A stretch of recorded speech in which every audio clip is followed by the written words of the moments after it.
തീട്ടം പോകുന്നില്ല ഇത് life voice ആവുമ്പോ പുകല ചെട്ടോ തള്ളി വെക്കാം. അല്ല ശരിക്കും ഈ കൊച്ചുപിള്ളേർക്ക് അതെ സത്യമായിട്ട് ഇതൊക്കെ ഇതൊന്നും ഈ മുതുക്കന്റെ 23-ാം തീയതിയാണ് ഞാൻ ഈ നോട്ടീസ് മേടിക്കുന്നത്. പക്ഷെ ഇതിന് മുന്നേ തന്നെ ബിഷപ്പ് അയച്ച നോട്ടീസ് കുറെ എനിക്ക് നെഗറ്റീവ് പറയുന്ന കുറെ ബ്ലോഗർമാർക്ക് കിട്ടിയിട്ടുണ്ട്. അതെങ്ങനെയാണെന്ന് എനിക്കറിയത്തില്ല.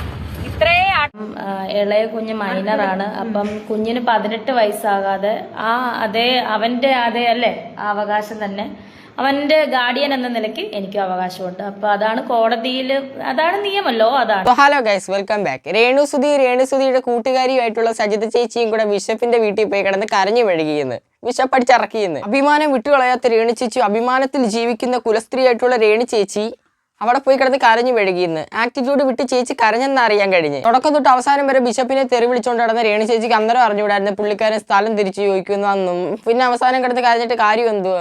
ആദ്യം തൊട്ടേ പുള്ളിക്കാരൻ പറയുന്നുണ്ട് പുള്ളിക്കാരൻ്റെ വീഡിയോ എല്ലാം ഡിലീറ്റ് ആക്കുകയും പിന്നെ പുള്ളിക്കാരനെ പിന്നെ പുറകെ പോയി ശല്യം ചെയ്യാതിരിക്കുകയും പിന്നെ തുടർന്ന് വീഡിയോ ഇടാതിരുന്നു കഴിഞ്ഞാൽ പുള്ളിക്കാരൻ സ്ഥലം ചോദിക്കത്തില്ല, ഒരു പ്രശ്നമില്ല, നിങ്ങൾ അതിൽ തുടർന്ന് താമസിച്ചോ എന്ന് പുള്ളിക്കാരൻ തന്നെ പറഞ്ഞിട്ടുണ്ടായിരുന്നു. അതൊന്നും കേൾക്കാതെ അത് പറഞ്ഞിട്ട് പിന്നെയും പുള്ളിക്കാരനെ ശല്യം ചെയ്യാനും പിന്നെ വീഡിയോ ഇടാനും പിന്നെ കൂട്ടുകാരികളുടെ കൂടെ നിന്ന് ലൈവ് ഇടാനും ബിഷപ്പിനെ വിശപ്പ് എന്ന് പറയാനും പുള്ളിക്കാരന്റെ പേര് പോലും ഓർത്തു വെക്കാൻ പറ്റാത്ത അത്ര തിരക്കി നിന്ന് രേണു ചേച്ചിക്ക് ഇതിന് മാത്രം ഒരു ഉളുപ്പുമില്ലായിരുന്നു. ചേച്ചിക്ക് എന്ത് പറ്റി? ബിഷപ്പിന്റെ ഒരു വക്കീൽ നോട്ടീസ് കണ്ടപ്പോഴേക്ക് ചേച്ചിയുടെയൊക്കെ മുട്ടുകാലി ഇടിച്ചു തുടങ്ങിയോ?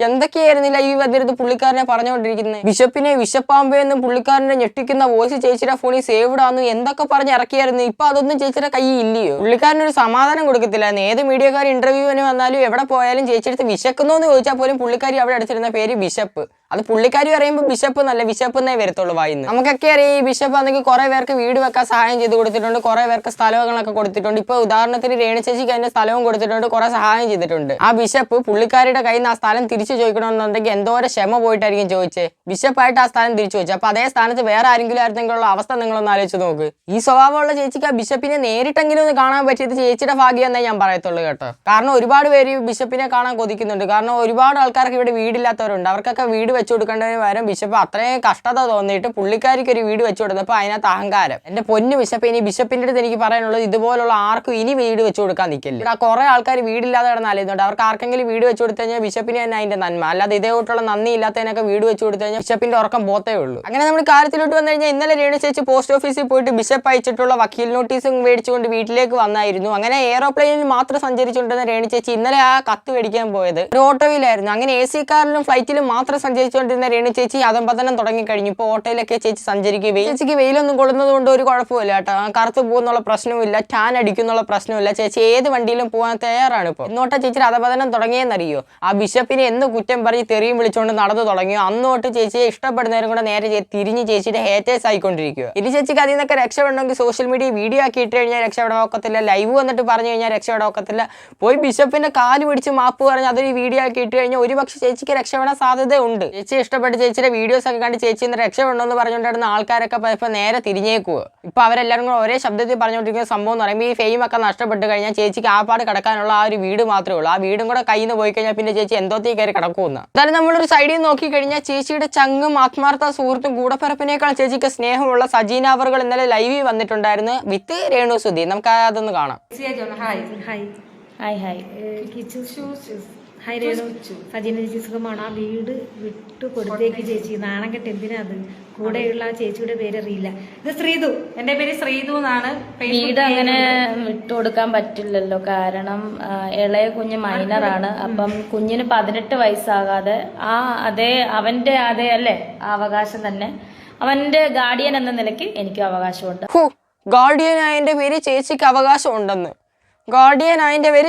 അവകാശം ഉണ്ടെന്ന്. എന്നിട്ടാണോ ആ സ്ഥലം കൊടുത്തവരെയും വീട് വെച്ച് തന്നവരെയൊക്കെ ഒന്നും നോക്കാതെ ചെളിയും വാരി അടിച്ച് ചേച്ചി കുറ്റവും പറഞ്ഞുകൊണ്ട് നടന്നേ. അവർ കേൾക്കാത്ത തെറിയൊന്നും ബാക്കിയുണ്ടെന്ന് എനിക്ക് തോന്നുന്നില്ല. കാരണം അമ്മാതിരി തെറിയ ചേച്ചി വിളിച്ചുകൊണ്ടിരുന്നത് ആ വീട് വെച്ച് കൊടുത്ത സമയം തൊട്ട് ഈ ഇന്നലെ വരെ. എന്നിട്ട് ഒരു ഉളുപ്പില്ലാതെ ലൈവിൽ വന്നിരുന്ന് പറയുന്ന നോക്ക് ആ വീട്ടിൽ എനിക്കും ഒരു അവകാശം ഉണ്ടെന്ന്. വാടകയ്ക്ക് പോകുന്നതൊക്കെ കുറെ ഡയലോഗ് വിടുന്നുണ്ടായിരുന്നല്ലോ ചേച്ചി. ആ വീട്ടിൽ കിടക്കാൻ താല്പര്യമില്ല, ഞാൻ വാടകയ്ക്ക് വേറെ വീട്ടിലോട്ട് പോകുന്നു.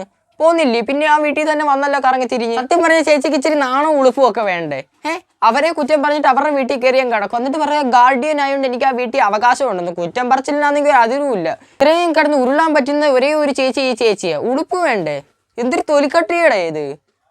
എന്താ പൊന്നേ, കോടതിയില് അതാണ് നിയമല്ലോ, അതാണ്. അപ്പം പിന്നെ അത് ഇങ്ങനെ വിട്ടുകൊടുക്കാൻ പറ്റത്തില്ലല്ലോ. അതുകൊണ്ടാണ്.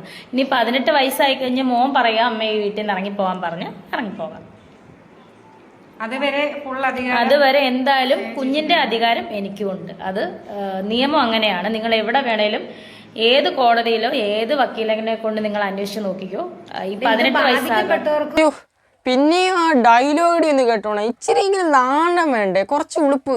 ഇത് തൊലിക്കട്ടി കൂടുതലാട്ടോ, അതേ നമുക്ക് വരാൻ പറ്റും. സത്യം പറഞ്ഞു കഴിഞ്ഞാൽ കാണ്ടാമൃഗത്തിനെ വെല്ലുന്ന തൊലിക്കട്ടിയാ ചേച്ചിക്ക്. കാണ്ടാമൃഗത്തിനെ കുത്തിക്കഴിഞ്ഞാൽ പിന്നെയും കത്തി അകത്ത് കയറിപ്പോവും. ചേച്ചിയെ കുത്തിക്കഴിഞ്ഞാൽ കത്തി ഒടിഞ്ഞു പോകുന്നല്ലാതെ ചേച്ചിക്കൊന്നും പറ്റത്തില്ല. കുഴപ്പമില്ലാതെ വീട്ടിൽ സുഖമായിട്ട് താമസിക്കുന്ന രേണു ചേച്ചി പിന്നെയും വീട്ടിൽ കിടന്നങ്ങ് കുറ്റം പറയുക.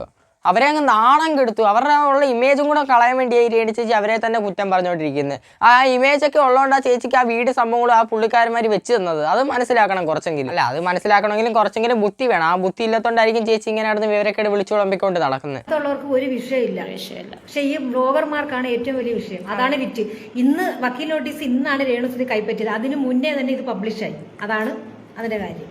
ചാലക്കുടിയിൽ നിന്ന് നൈറ്റ് എത്തും, വെളുപ്പിനെ. അയ്യോ, ചേച്ചി കൈ പറ്റുന്നതിന് മുമ്പ് തന്നെ വ്ളോഗേഴ്സിന്റെ കിട്ടി. സമ്മതിച്ചു, ബിഷപ്പ് അയച്ചു തന്ന തന്നെ വ്ളോഗേഴ്സിന്റെ എല്ലാവരുടെയും കയ്യെ കിട്ടിയത്. അതിന് നിങ്ങൾക്ക് എന്തോ കുഴപ്പം? നിങ്ങൾ ആരാ രേണു ചേച്ചിട്ടെ?